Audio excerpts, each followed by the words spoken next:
Allez, coucou, si tu es l'élu, je viens avec ce message pour toi. Alors aujourd'hui, je veux parler du mur de lamentation. Vous savez, le mur de lamentation en Israël, c'est un mur de prière, c'est un mur où les gens viennent vraiment se déverser leurs soucis devant Dieu.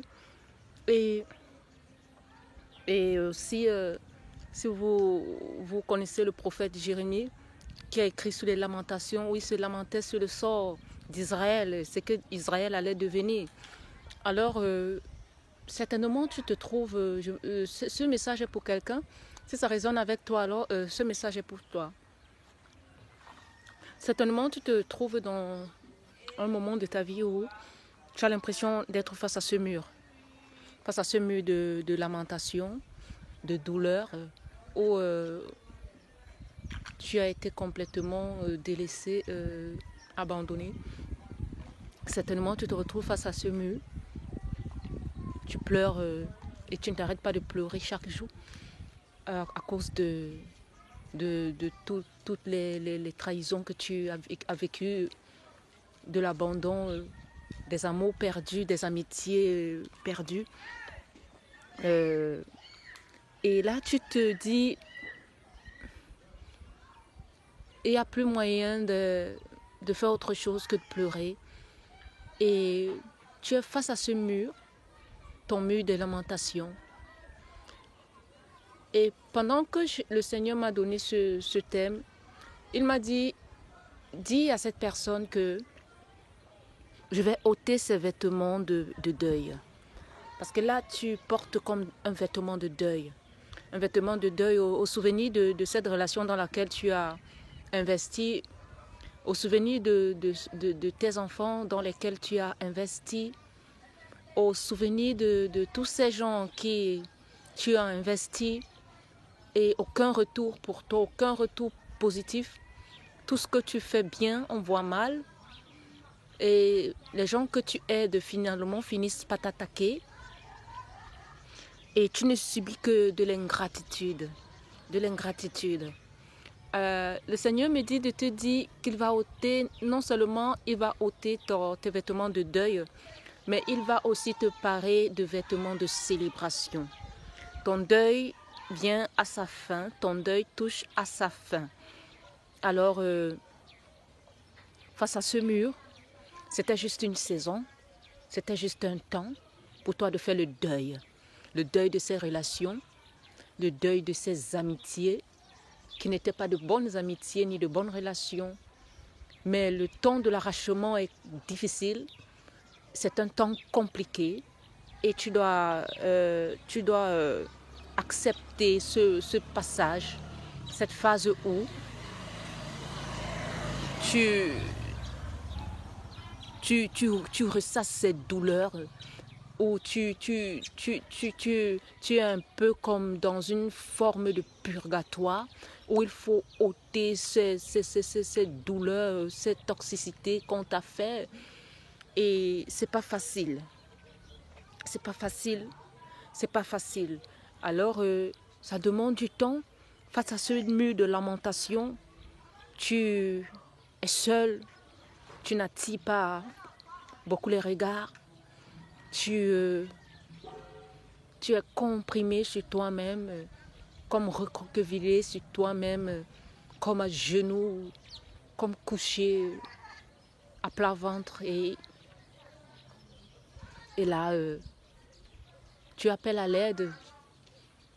Tu appelles à l'aide. Ton âme crie de cette douleur. Tes blessures sont encore toutes fraîches. Et c'est compliqué pour toi. C'est compliqué pour toi parce que tu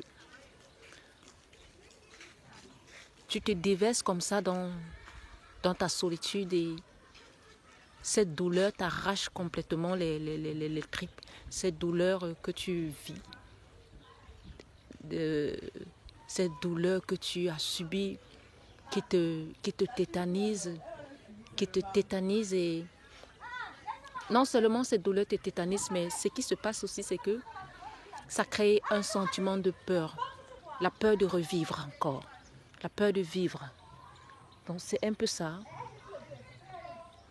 la peur de vivre. La peur de vivre commence à te pénétrer. La perte de l'amour de vivre. Tu perds le goût de tout et tu te dis peut-être la mort serait préférable. Tu te dis peut-être ma vie serait mieux si je n'étais plus là. Et tu te dis je suis épuisée, je suis vraiment fatiguée.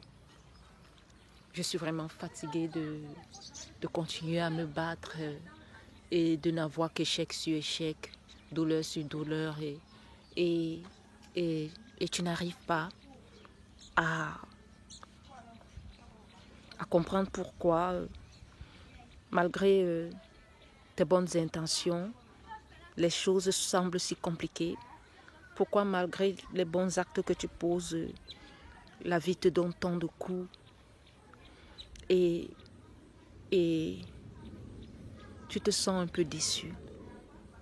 Déçu de cette contradiction, déçu de que le monde aime beaucoup plus les méchants que les bons, déçu de découvrir cette triste réalité que tu es rejeté parce que tu aimes le bien, parce que tu fais le bien, parce que tu aimes Dieu, déçu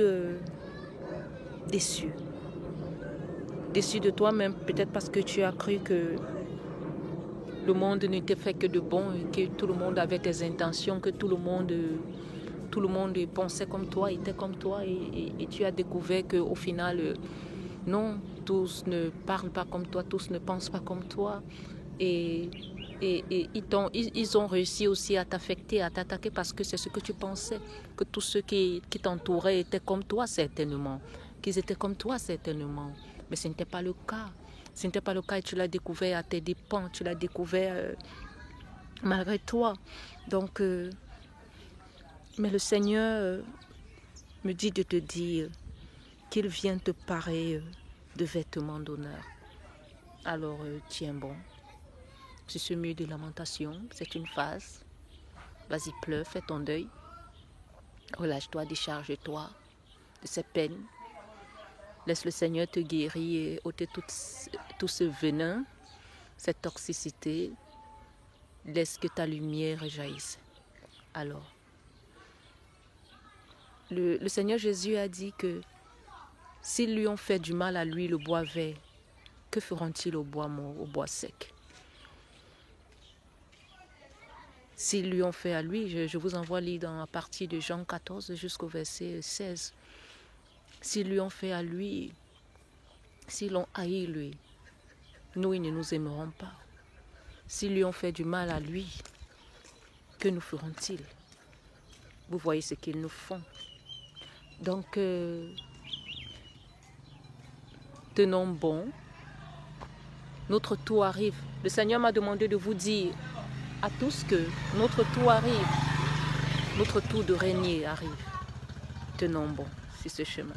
Merci. Bonne journée à vous.